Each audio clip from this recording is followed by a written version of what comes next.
Well, both Monica and Guy have indicated that they have lowered the levels of responsibility to the lowest level to interact with the customer more effectively, which I think is a really exciting idea and so forth. But are these potential problems when they can act initially to deal with the customer's needs particularly, and that may do this over here and this over here, so you're going to get a diversity of policy or activities which may cause problems in regard to how people perceive their brand. In other words, I do this for so-and-so, but we do something else over here for somebody else. There's no consistency necessarily in this case. Is that a problem, or is that a benefit in some way?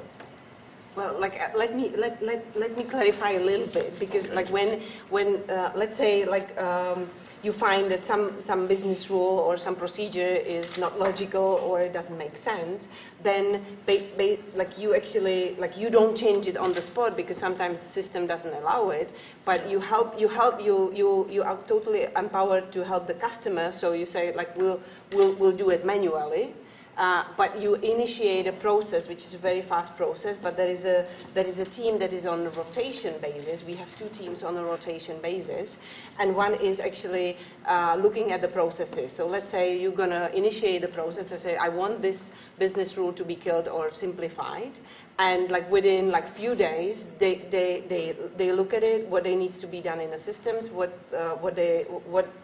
other things, you know, what other aspects of the process needs to be dealt with, and then they introduce a new one or kill it, and then it's for everybody, because then everybody sees it in the system that okay, from now on this is killed, and you can help the customer. So you have a network that you can use in some way to communicate the benefits of this stuff. Yes.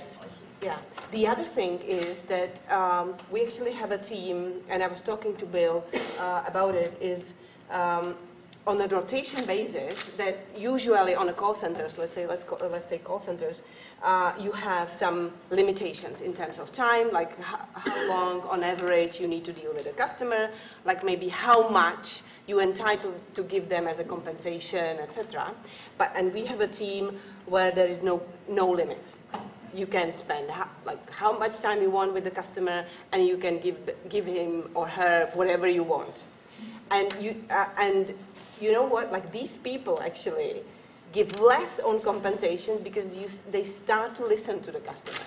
It's not about the limit. Okay, I can give you maximum 2,000, so here you have 2,000. But because they can give them 10,000, I don't know, like 100,000, they don't have any limits. Then they start to listen to the customer more and say, okay, maybe like I help you with, like I give you 500, and the customer is happy with 500. So funnily enough, like when we started with this process, like people are saying, oh my God, like we're going to get bankrupt. But the opposite is true, that the people actually start to behave like entrepreneurs a little bit more and listen to the customer and then actually meeting their needs. So this is our experience over 3 years. So now we actually taking, it's usually 1 to 3 months. And then when they come back to their, you know, original job, they actually take this experience with them, so they behave like that even, you know, where, you know, in the normal process. So it's like our experience is actually like trusting the customer and trusting the employee, like the people, that they're going to make an agreement that is, you know, sensible for both sides.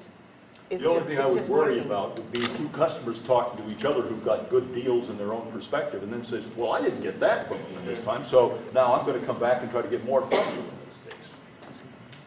That hasn't happened. It has happened, and maybe because, like, you know, like not, like there are individual cases, they are different.